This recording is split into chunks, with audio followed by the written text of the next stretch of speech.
الحمد لله رب العالمين والعاقبة للمتقين،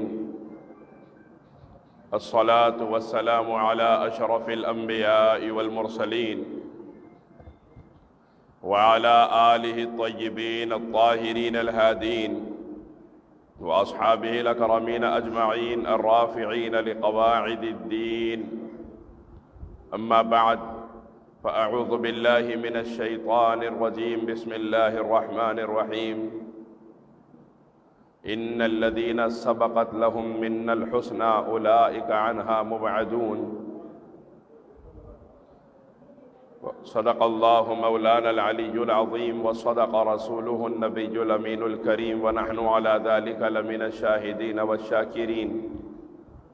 إن الله وملائكته يصلون على النبي يا أيها الذين آمنوا صلوا عليه وسلموا تسليما. اللهم صل وسلم وزد وبارك على سيدنا مولانا محمد، طب القلوب ودوائها وعافية الأبدان وشفائها ونور الأبصار وضيائها وقوت الأرواح وغذائها، كما تحب وترضى بأن تصلي عليه وعلى آله وأصحابه أجمعين، والحمد لله رب العالمين. معزز و مکرم امام محترم مسجد ھذا، دیگر علماء کرام، حفاظ ذوی الاحترام، برادران ملت اسلامیہ، السلام علیکم ورحمۃ اللہ وبرکاتہ. حضرات اور پردہ نشین عزت مآب خواتین اسلام، آج جس عنوان پر رب تبارک و تعالی نے جن کے ذکر کے لیے ہمیں جمع فرمایا ہے، یہ اس ذات کا ذکر ہے کہ جس کا تذکرہ ہوتا ہے تو تاجدار مدینہ خوش ہوتے ہیں. یہ اس ذات کا ذکر ہے جس کا ذکر ہوتا ہے تو رب کریم اپنے بندوں کو بے پناہ اجر و ثواب اپنی خوشی کے بدلے کے طور پہ عطا فرماتا ہے. یہ وہ عظیم ہستی ہے جس کا تذکرہ بارگاہ رسالت میں ہوتا رہا. یہ وہ عظیم ہستی ہے جس کا تذکرہ اولیاء اپنی زندگیوں میں کرتے رہے. یہ وہ عظیم ہستی ہے جس کو صحابہ عقیدت و محبت کی نظر سے دیکھتے رہے. یہ وہ عظیم ہستی ہے جس کی غلامی پہ لاکھوں اولیاء ناز کرتے رہے. یہ وہ عظیم ذات ہے جس کا نام پاک چاہے وہ کتب احادیث ہو کہ تفاسیر ہو، سب کی زینت بنا ہو.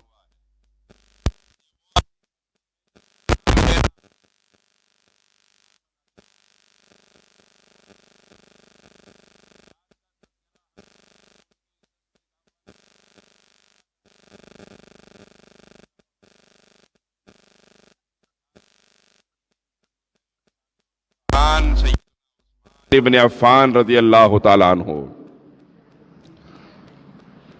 اور حضرات، یہ ضرورت ہے ہمارے دینی ضرورتوں میں یہ شامل ہے کہ ہم ان حضرات کا تذکرہ کریں جن کے صدقے ہم تک دین پہنچا ہے، جن کی محنتوں کے طفیل ہمارے چہروں پہ داڑیاں، ہمارے سروں پہ ٹوپیاں سلامت ہے. ان کا تذکرہ کرنا یہ ہمارے اوپر ان کا حق ہے. ہم یہاں سیدنا عثمان غنی رضی اللہ عنہ پر کا ذکر کر رہے ہیں تو یہ ہمارا ان پر کوئی احسان نہیں ہے. انہوں نے جو احسانات دین پر کیے اور مسلمانوں پر کیے ہیں ان کو ہم یاد کرنے کے لیے بیٹھے ہیں. اہل ایمان پر اس قدر احسان جس کے مال سے ہوا ہے، امیر المومنین سیدنا عثمان غنی رضی اللہ تعالیٰ عنہ، آپ کی مثال نہیں ملتی کائنات صحابہ میں. کائنات صحابہ میں مثال نہیں ملتی تو بعد میں تو سوال ہی پیدا نہیں ہوتا. اور مسئلہ یہ ہے کہ آج حیرت انگیز دور ہے. 18 ذی الحج کی تاریخ آتی ہے تو اسے بھی بحث و جھگڑے کا عنوان بنا دیا گیا ہے. ایک طبقہ فقط سیدنا عثمان غنی رضی اللہ عنہ کا ذکر کر رہا ہے، ایک طبقہ فقط ذکر ولایت مولا کائنات کر رہا ہے. اللہ کے فضل سے ہم تو سنی ہیں، ہمارے اندر نہ رافضیت کے کیڑے ہیں نہ خارجیت کے جراثیم ہیں. اللہ کے فضل سے سنیت جو ہے وہ خارجیت کے جراثیم سے بھی پاک ہے، رافضیت کے کیڑوں سے بھی پاک ہے. اس لیے ہم ذکر کرتے ہیں تو ایک طرف عثمان غنی کا نام لیتے ہیں، ایک طرف حیدر کرار کا نام لیتے ہیں، تاکہ دنیا سمجھ لے کہ ہم وہ ہیں جن کے سینوں میں اللہ نے، جن کے سینوں کو اللہ نے ان دونوں کی محبتوں سے روشن فرمایا ہے۔ تو اللہ کا احسان ہے کہ یہ محفل امیر المومنین جامع القرآن سرکار عثمان غنی رضی اللہ تعالیٰ عنہ کے نام پاک سے منسوب ہے، آپ کے تذکرے کے لیے منعقد کی گئی ہے۔ وہ ذات جس نے کنویں خرید کے امت کے لیے وقف فرمائے، جس نے بے پناہ ساز و سامان جنگوں کے موقع پہ حضور کی بارگاہ میں پیش کیا، ابھی جیسے حضرت انیس ملت سے ہم نے سماعت فرمایا، آپ تمام نے سماعت فرمایا۔ حضرات سرکار عثمان غنی رضی اللہ عنہ کے فضائل کا احاطہ ناممکن ہے، دشوار ہی نہیں ناممکن ہے۔ میں آپ کے سامنے ایک مثال دوں کہ اگر کوئی آدمی جس کی بیٹی کے لیے رشتہ آ رہا ہو، وہ آدمی جب اس کی بیٹی کے لیے کوئی رشتہ آتا ہے تو وہ کیا خیال کرتا ہے کہ بھائی بیٹی کی زندگی کا معاملہ ہے، ایک دو دن کا معاملہ نہیں ہے، بیٹی کی زندگی کا مسئلہ ہے، لہذا جو ہمارے بڑے ہوں گے ہم ان سے پہلے مشورہ کریں گے۔ خاندان کے جو بڑے ہوتے ہیں ان سے مشورہ ہوتا۔ آج کل یہ بات اور ہے، کسی سے مشورہ کرو نہ کو کرو، سسرال والوں سے مشورے ہوتے، اپنے سگے بھائی سے نہیں ہوا تو نہیں ہوا، سسرال والوں سے پورے مشورے۔ کچھ بلڈرز ہیں حضرات جو گاڑیاں جو گھر بناتے ہیں، وہ آ کے کہتے ہیں حضرت جب داماد باہر ہوتا ہے وہاں سے فلیٹ خریدتا ہے تو اس کا حال یہ ہوتا ہے کہ پہلے سالے آ کے دیکھتے، پھر بیوی سالے آ کے دیکھتے، پھر سسرے آ کے دیکھتے، سب آ کے دیکھ کے پورا پکا کر کے فلیٹ خریدنے کے بعد جب قرآن خوانی کا دن آتا تو جب ماں باپ کو بلا کے بولتے پہلا قدم آپ لوگوں کا پڑھنا ہے اس کے اندر۔ تو اب کوئی بھی آدمی ہو مشورہ کرتا ہے اپنے بڑوں سے اپنی بیٹی کے نکاح کے مسئلے میں، لیکن میرے آقا رحمت عالم صلی اللہ علیہ وسلم نے جب بی بی رقیہ کا نکاح سرکار عثمان غنی سے فرمایا تو حضور کو کسی سے مشورے کی کیا ضرورت ہے، لیکن سرکار ارشاد فرماتے ہیں کہ عثمان سے رقیہ کا نکاح جو میں نے کیا ہے اس کا اللہ نے مجھے حکم فرمایا ہے۔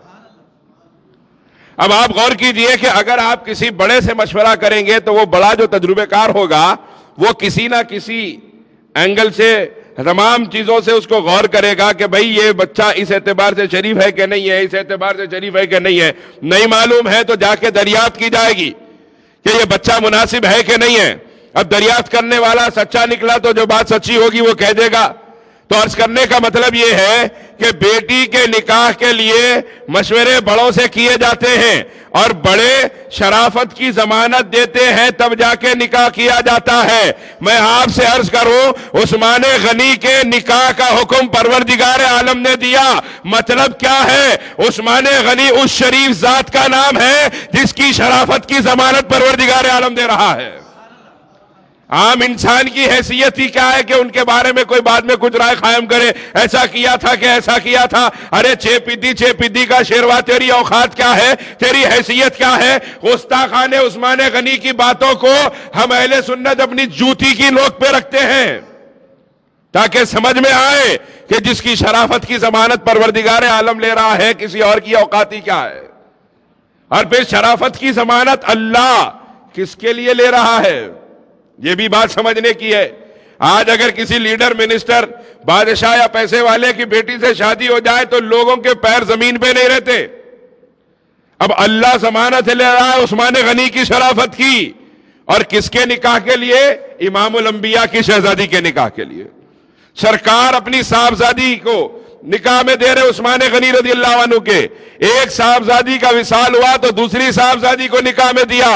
آپ غور فرمائیے، حضرت آدم سے لے کر حضرت عیسیٰ تک 1,24,000 انبیاء میں کسی نبی کی 2 بیٹیاں ایک آدمی کے نکاح میں نہیں گئی ہے سوائے سرکار عثمان غنی کے۔ یہ تنہا عثمان غنی کی فضیلت ہے۔ اور میں آپ سے عرض کروں کہ بھروسہ جب تک نہیں ہوتا ہم اپنی بیٹی کے نکاح کے لیے آگے نہیں بڑھتے۔ اطمینان جب تک نہیں ہوتا ہم اپنی بچی کے رشتے کے لیے آگے نہیں بڑھتے۔ جب اطمینان ہو جائے، بھروسہ کامل ہو جائے، تب جا کے آگے بڑھتے ہیں۔ اب آمنہ کا لال احمد مختار صلی اللہ علیہ وسلم ایک نہیں دو دو بیٹیوں کا جس ذات سے یہ بعد دیگر نکاح فرما رہے ہیں، یعنی سرکار خود اعلان فرما رہے ہیں کہ عثمان غنی محمد الرسول اللہ کے بھروسے کا نام ہے، عثمان غنی اعتبار رسول کا نام ہے، عثمان غنی اطمینان قلب رسول کا نام ہے۔ تبھی تو ایک نہیں دو دو شہزادیاں سرکار نے سرکار عثمان غنی کے نکاح میں دی ہے۔ اب جس کی شرافت اور جس کی عزت کی ضمانت اللہ اس کا رسول دے رہے ہیں، تو اس کے بعد میں کوئی کچھ بھی کہے ہمارے پاس اس کی کوئی اوقات نہیں ہے، کوئی بھی کچھ بھی کہے، کوئی حیثیت اس کی نہیں ہے۔ اللہ اس کا رسول جس کی ضمانت دے دیے تو اس کے بعد کسی اور کی کیا ضرورت ہے؟ جس کی جنت کا ضامن سرکار مدینہ ہو، جس کے جنتی ہونے کی ضمانت تاجدار کائنات دے رہے ہوں، بلکہ شان یہ ہے سرکار عثمان غنی کی۔ آپ حضور سے محبت کا عالم دیکھیے کہ ایک مرتبہ حاضر دربار ہوئے، عرض کرنے لگے یا رسول اللہ صلی اللہ علیہ وسلم، سرکار میں چاہتا ہوں کہ آج کا کھانا آپ میرے غریب خانے پر تناول فرمائیں۔ سرکار نے ارشاد فرمایا بالکل، صاحبزادی کا گھر ہے، شہزادی کا گھر ہے، حضور تشریف لے چلے۔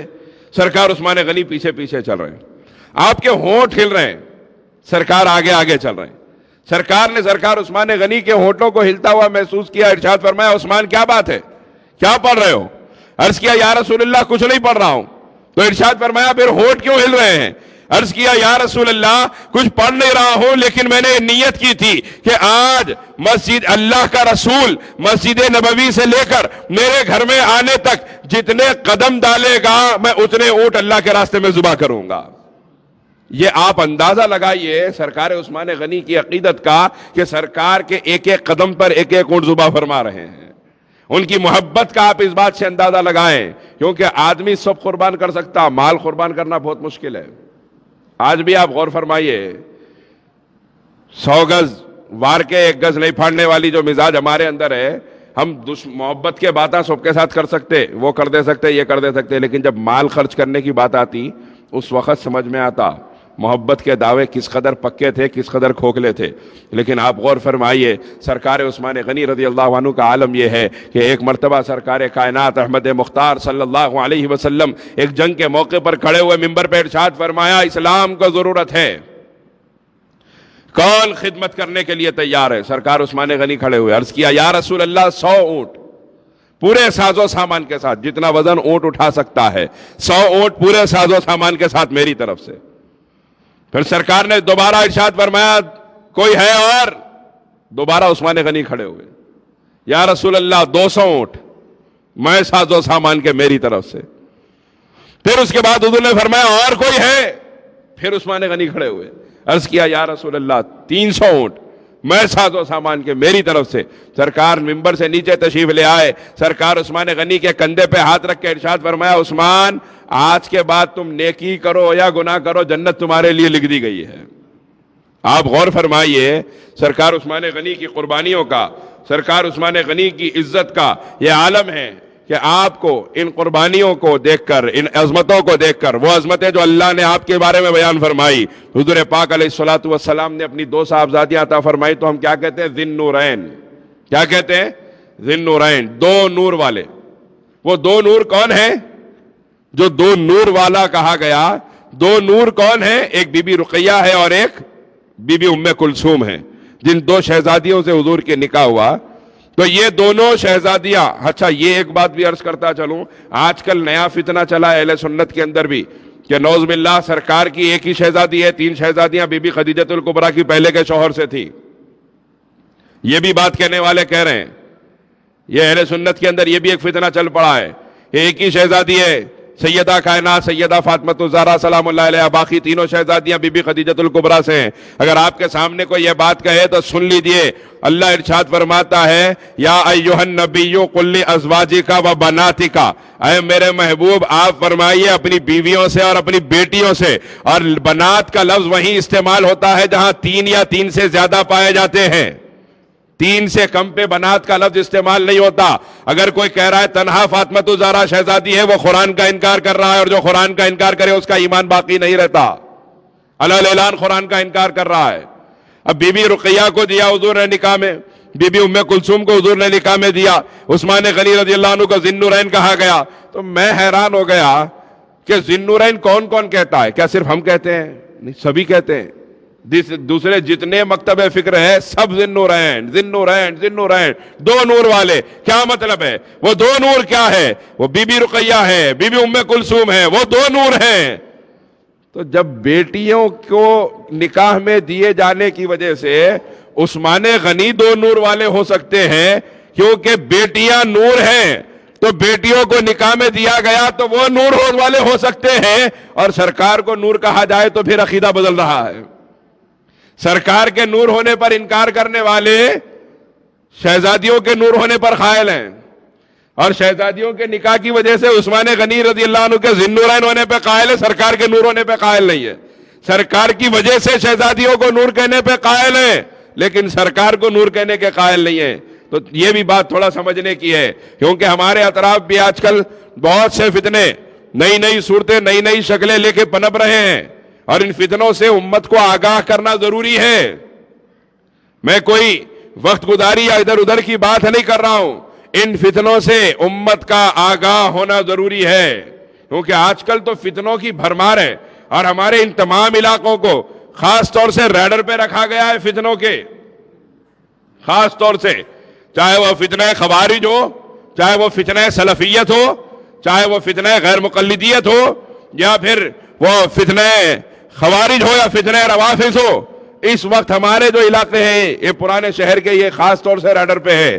چاہے وہ فتنہ قادیانیت ہو یا فتنہ شکیلیت ہو، گوہر شاہی ہو، ہمارے یہ علاقے خاص طور سے ریڈر پہ ہیں. ہمیں سمجھنے کی ضرورت ہے، آپ لوگوں کو اس بات کا اندازہ ہونا چاہیے. اس لیے میں آپ کے سامنے یہ عرض کر رہا ہوں کہ ایک ایک بات میں نیا نیا فتنہ. بلکہ وہ تو اچھا ہوا کہ حضور نے 73 فرقوں کی قید لگا دی، ورنہ آج تو عالم یہ ہے ہر آدمی ایک فرقہ بن کے گھوم رہا ہے، جس کو دیکھو نیا فرقہ بنا ہوا ہے. نہیں، میرے سمجھ میں، ارے آپ کی سمجھ کی اوقات کیا ہے صاحب؟ آپ کی سمجھ کی حیثیت کیا ہے؟ آپ ہے کیا؟ اللہ اس کا رسول جو کہیں گے وہی دین ہوگا، قرآن و حدیث میں جو کہا جائے گا وہی دین ہوگا، وہی ایمان ہوگا، وہی مسلک ہوگا، وہی مشرب ہوگا، وہی شریعت ہوگی، وہی طریقت ہوگی. اور طریقت بھی مستند وہی ہے جو شریعت کے پابند ہے.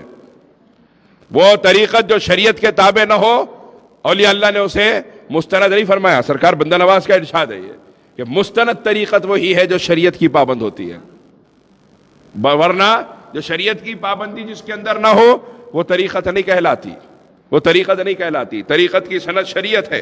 اب آپ غور کیجئے کہ امیر المومنین سرکار عثمان غنی سے سرکار نے اس قدر محبت فرمائی کہ کس کس کو حضور نے معاف فرمایا. آپ جانتے ہیں کیسے کیسے واقعات پیش آئے. میں ان واقعات کی مزید تفصیل میں نہیں جاؤں گا، لیکن حضور کے اخلاق سے جڑا ہوا ایک واقعہ سنا کر سرکار عثمان غنی کی عظمت کو آپ حضرات کے سامنے عرض کرنا چاہتا ہوں کہ ایک شخص تھا عبداللہ ابن ابی، جو منافقین کا سردار تھا.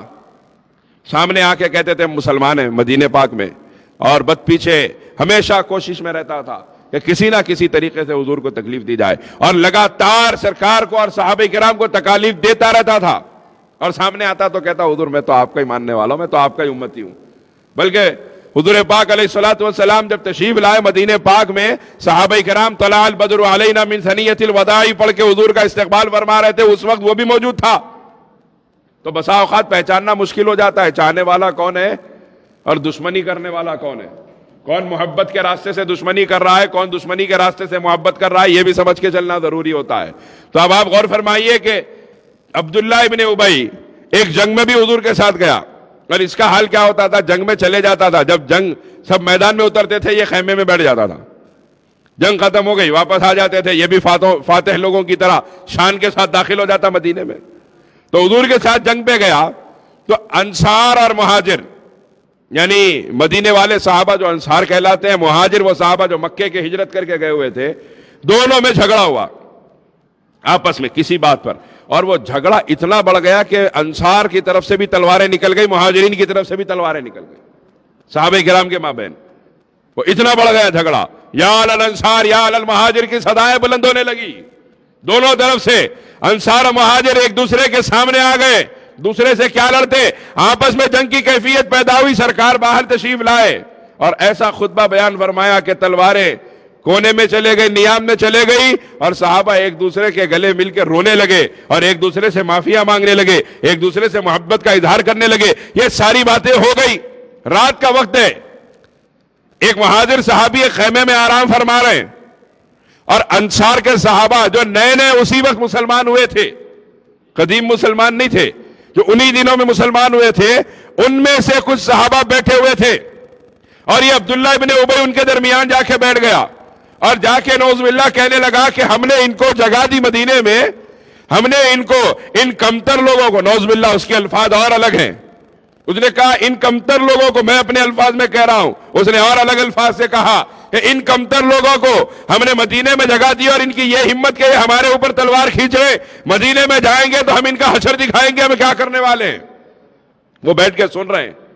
اچانک جو مہاجر صحابی تھے انہوں نے سن لیا, سن کے باہر نکلے, حضور پاک علیہ الصلوۃ والسلام کے پاس حاضر ہوئے, ماجرا سنا دیا, اور صحابہ میں بات پھیلنے لگی کہ عبداللہ ابن ابی نے رات میں حضور پاک صلی اللہ علیہ وسلم اور صحابہ کرام کے بارے میں یہ گستاخی کی ہے. اب عبداللہ ابن ابی مشہور ہوتا چلا گیا, یہاں تک کہ بات مدینے پاک پہنچ گئی. لیکن اس کے جو بیٹے تھے وہ مسلمان تھے, اور پکے مسلمان تھے, منافق نہیں تھے. تو عبداللہ ابن ابی کے بیٹے کو جب یہ بات کا پتا چلا کہ میرے باپ نے سرکار کی شان میں گستاخی کی, سرکار کے صحابہ کے بارے میں اتنی بڑی بات کہی ہے, تو ابھی مدینے پاک تھوڑی دور ہے, ایک منزل سے ابھی نکل کے واپس پہنچنا ہے, مدینے کے قریب قریب ہے کہ عبداللہ ابن ابی کے بیٹے پہنچ گئے لشکر کی طرف, اور آ کے سیدھے حضور سے ملاقات کی, اپنے باپ کو ڈھونڈا, دیکھا تو وہ اونٹ پہ سوار تھا, گھوڑے پہ سوار تھا. جا کے کھڑے ہو کے بیٹے نے کہا اونٹ کے اوپر, اب کھڑا ہو جا گھوڑے کے اوپر باپ سے. تو باپ کہنے لگا ارے تو میرا بیٹا ہے. ارشاد فرمایا نہیں, پہلے تو گھوڑے کے اوپر کھڑا ہو جا. کھڑا ہو گیا, جوان بیٹا تلوار لے کے سامنے کھڑا ہے, تو باپ ضعیفی میں ہیبت کھا گیا, کھڑا ہو گیا گھوڑے کے اوپر. بیٹے نے کہا اب بول, میں ذلیل, اللہ کے رسول اور صحابہ عزت والے ہیں, بول میں اس کمتر ہوں, اللہ کے رسول عزت والے, حضور کے صحابہ عزت والے. کھڑا ہو کے گھوڑے کے اوپر اعلان کر رہا ہے میں ذلیل ہوں, اللہ کا رسول اور صحابہ عزت والے ہیں. بیٹے بہت روئے, حضور کے پاس آئے, معذرت خواہی کی, بات ہو گئی, مشہور ہو گیا, منافقین کا سردار یہی ہے, گھر کے اندر رہنے لگا, بعد میں مر گیا اسی حالت میں. اب منافقین کا سردار ہے, لیکن بیٹے کے اندر باپ کی محبت بھی تو ہوگی. بیٹے آئے, آ کے عرض کرنے لگے یا رسول اللہ میرا باپ انتقال کر گیا. حضور نے فرمایا انا للہ و انا الیہ راجعون. تو بیٹے نے عرض کیا کہ حضور میں چاہتا ہوں کہ آپ کے جبہ مبارک میں میرے باپ کا کفن دوں گا. اللہ اکبر. اب آپ غور فرمائیے, رحمت للعالمین کا جبہ ہے, ساری کائنات کی رحمت جس جبہ مبارک کے اندر ہے, وہ جبہ مانگا جا رہا ہے کس کے لیے؟ منافقوں کے سردار کے لیے. اور قربان میرے آقا کے اخلاق پر سرکار نے جبہ مبارک عطا فرما دیا. فرمایا لے جا, میرے جبے میں تیرے باپ کو کفن دینا. وہ لے گئے جبہ. اب صحابہ حیران ہے کہ اتنا بڑا منافق, اور یہاں سے آیت نازل ہو رہی ہیں, اللہ تبارک و تعالیٰ کی طرف سے اعلانات ہو رہے ہیں استغفر لهم او لا تستغفر لهم ان تستغفر لهم 70 مرة فلن يغفر الله لهم. محبوب آپ ان کے لیے استغفار کیجئے کہ نہ کیجئے, میں ان کو معاف نہیں کروں گا. آپ 70 مرتبہ ان کے لیے استغفار کریں گے, میں تب بھی ان کو معاف نہیں کروں گا. یہ ایسے منافقین ہیں جنہوں نے آپ کو بہت تکلیف دی ہے. قرآن اعلان کر رہا ہے. جنازہ لایا گیا, بیٹے پھر سے آئے, کہنے لگے یا رسول اللہ میرا دل چاہتا ہے کہ اللہ کا رسول میرے باپ کا جنازہ پڑھے. سرکار مدینہ صلی اللہ علیہ وسلم آگے بڑھ رہے ہیں, سرکار فاروق اعظم آگے کھڑے ہو گئے, عرض کرنے لگے یا رسول اللہ آپ اس کا جنازہ پڑھیں گے, اس منافقوں کے سردار کا جنازہ پڑھیں گے؟ سرکار نے ارشاد فرمایا بالکل پڑھوں گا. عمر اللہ نے فرمایا کہ معافی میں مانگوں کہ نہ مانگوں ان کے لیے, میں 70 دفعہ ان کے لیے استغفار کروں تب بھی اللہ معاف نہیں فرمائے گا, لیکن میں پھر بھی ان کے لیے استغفار کروں گا, شاید کہ اللہ معاف فرما دے, شاید کہ اللہ معاف فرما دے. حضور آگے بڑھے, حضور نے نماز جنازہ پڑھائی. کس کی؟ منافقوں کے سردار کی, عبداللہ ابن ابی کی. خیر بعد میں آیت نازل ہوئی کہ سرکار فاروق اعظم کا جو فیصلہ ہے اس کی تائید ہوئی, لیکن جب یہ بات مکمل ہو گئی, حضور آیت نازل ہو گئی اور حضور نے جو ہے جنازہ پڑھا دیا تھا, اس کے بعد میں ایک واقعہ ایسا ہوا کہ ایک آدمی کا جنازہ مسجد نبوی میں لایا گیا. اب یہ تو تھا عبداللہ ابن ابی کا مسئلہ، منافقوں کا سردار، حضور کی شان میں گستاخی کرنے والا، صحابہ کی شان میں گستاخی کرنے والا، سرکار کے صحابہ کو کمتر کہنے والا، سرکار کے خلاف زبان کھولنے والا، صحابہ میں آپس میں جھگڑے کروانے والا، امت میں آپس میں انتشار پیدا کرنے والا، مسلمانوں کے خلاف یہودیوں کی تائید کرنے والا، مسلمانوں کے خلاف درپردہ یہودیوں کو مدد کرنے والا اور کفار مکہ کی مدد کرنے والا اور مسلمانوں کے خلاف درپردہ بڑی بڑی سازشیں کرنے والا، سرکار کے خلاف سازشیں کرتے ہوئے مرنے والا، اس کا جنازہ آیا. میرے سرکار نے اپنا چبا بھی عطا فرمایا، آگے بڑھ کے اس کی نماز جنازہ بھی پڑھائی، لیکن ایک جنازہ لایا گیا. حضور نے ارشاد فرمایا میں اس کا جنازہ نہیں پڑھوں گا. صحابہ نے عرض کیا یا رسول اللہ آپ اس کا جنازہ کیوں نہیں پڑھیں گے، مسلمان تھا. سرکار نے فرمایا مسلمان تھا لیکن اس کے دل میں عثمان غنی کی نفرت تھی. جس کے دل میں عثمان کی نفرت ہوگی محمد عربی اس کا جنازہ نہیں پڑھے گا. اب آپ غور فرمائیے، یہودی منافقوں کے سردار کا جنازہ پڑھنے والے آقا نے ارشاد فرمایا عثمان کی نفرت جس کے دل میں ہوگی میں اس کا جنازہ نہیں پڑھوں گا. اس بات سے آپ اندازہ لگائیں عثمان غنی کی ذات کی محبت ایمان کا اہم ترین حصہ ہے، اہم ترین حصہ ہے. سرکار فرما رہے نماز نہیں پڑھوں گا. تو آج کل کیا ہو گیا، ہمارے پاس پہلے لوگ کتابیں پڑھ کے بھٹکتے تھے، اب کیا ہو گیا معلوم ہے آپ کو، ایران کے بنائے ہوئے فلمیں دیکھ کے بھٹک رہے ہیں. کام دھندا کچھ ہے نہیں، رات میں بیٹھ گئے اور فلم لگا لیے. کون بنائے؟ ایران بنا دیا فلم، سرکار پہ بنا دیا، سیدنا علی پہ بنا دیا، خلفائے راشدین پہ بنا دیا، دیگر صحابہ پہ بنا دیا، انبیاء پہ بنا دیا. وہ دیکھ رہے ہیں اس میں جیسا بتایا اس کو اپنا عقیدہ بنا رہے ہیں. خدا کے لیے قرآن و حدیث کو اپنا عقیدہ بنائیے. جن کی عزتوں کی شرافتوں کی ضمانت قرآن و حدیث دے رہے ہیں ان کے معاملے میں ہم تاریخ کو نہیں دیکھیں گے، ان کے معاملے میں ہم تاریخ کا دروازہ نہیں کھولیں گے جن کے معاملے میں قرآن کھلا ہوا ہے، جن کے معاملے میں احادیث موجود ہیں. تو ضرورت اس بات کی ہے کہ صحابہ کرام کے معاملے میں عقائد کو بالکل صاف ستھرا رکھیں، صاف ستھرا رکھیں، اپنے سینوں کو صاف رکھیں. ان کے بارے میں خدا نہ خواستہ ان کے بارے میں سینے میلے ہوں گے، خبروں میں کیڑے پڑیں گے، یاد رکھیے. اور یہ بات اس انداز میں اس لیے کہہ رہا ہوں، آپ سوچ رہے ہوں گے یہاں اتنے لوگ بیٹھے لیکن اس انداز میں، کیونکہ یہاں کئی لوگ اور دیکھ رہے ہیں. جو سوشل میڈیا کے ذریعے بات پہنچ رہی ہے آگے پہنچے گی انشاءاللہ. میں یہی عرض کروں گا کہ صحابہ کرام کے معاملے میں ہو کہ اہل بیت کے معاملے میں ہو، سینوں کو صاف رکھیے، خبروں میں کیڑے پڑیں گے ورنہ. اور وہاں کوئی بچانے آنے والا نہیں ہوگا، کسی کے تعلقات نہیں بچائیں گے، کسی محکمے کی دوستی نہیں بچائے گی. ہاں وہاں کوئی بچانے والا نہیں ہے، اللہ کے فیصلے کے سوا کسی کا فیصلہ نہیں ہے.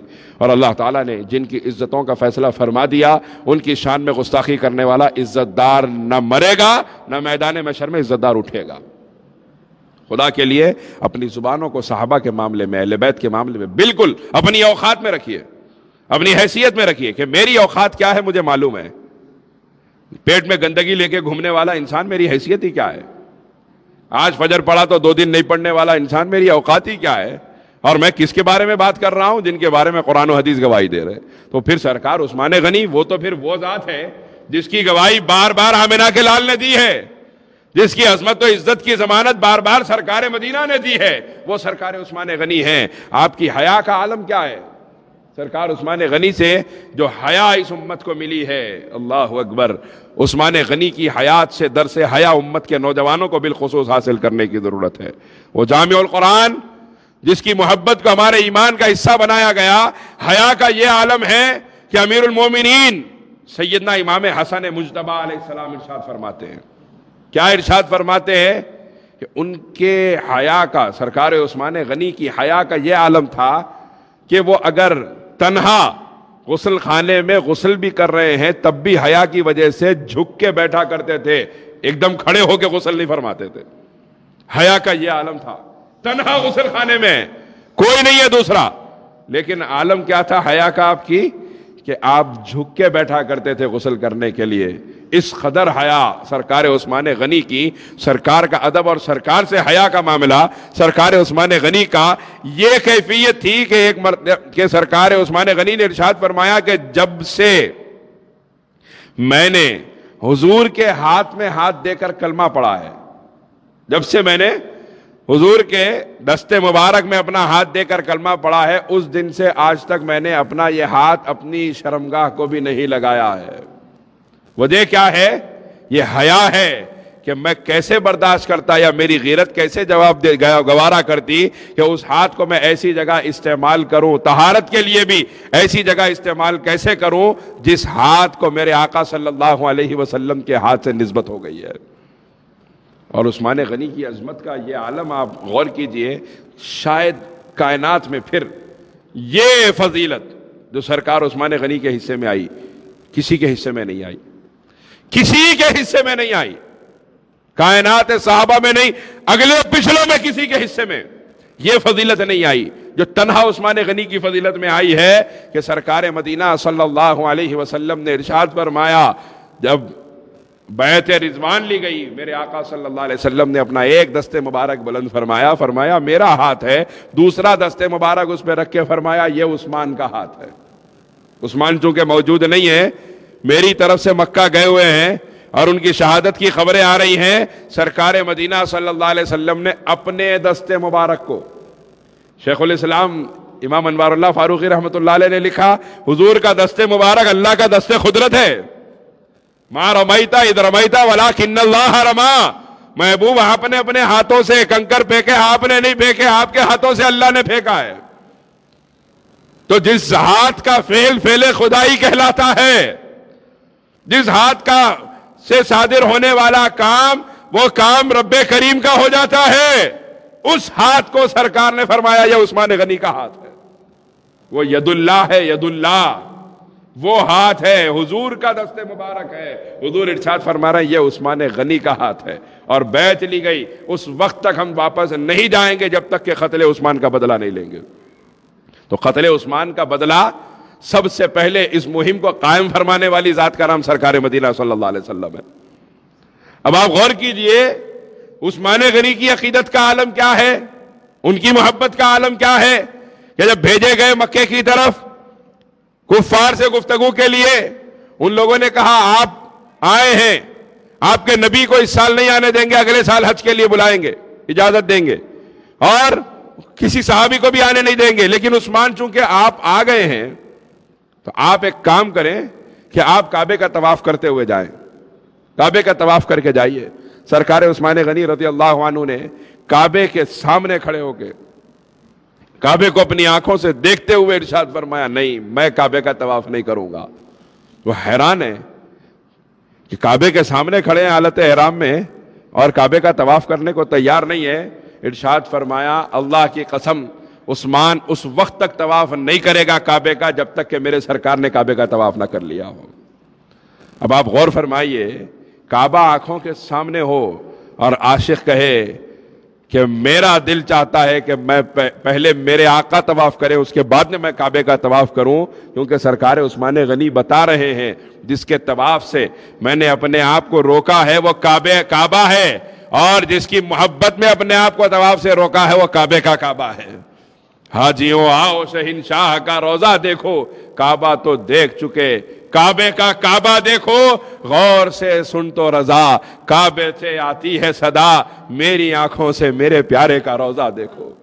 اللہ اکبر، آپ غور فرمائیے، سرکار عثمان غنی نے یہ محبت پیش کی تو یہاں سرکار نے فرمایا یہ میرا ہاتھ ہے، یہ عثمان کا ہاتھ ہے۔ تو اللہ نے کیا فرمایا؟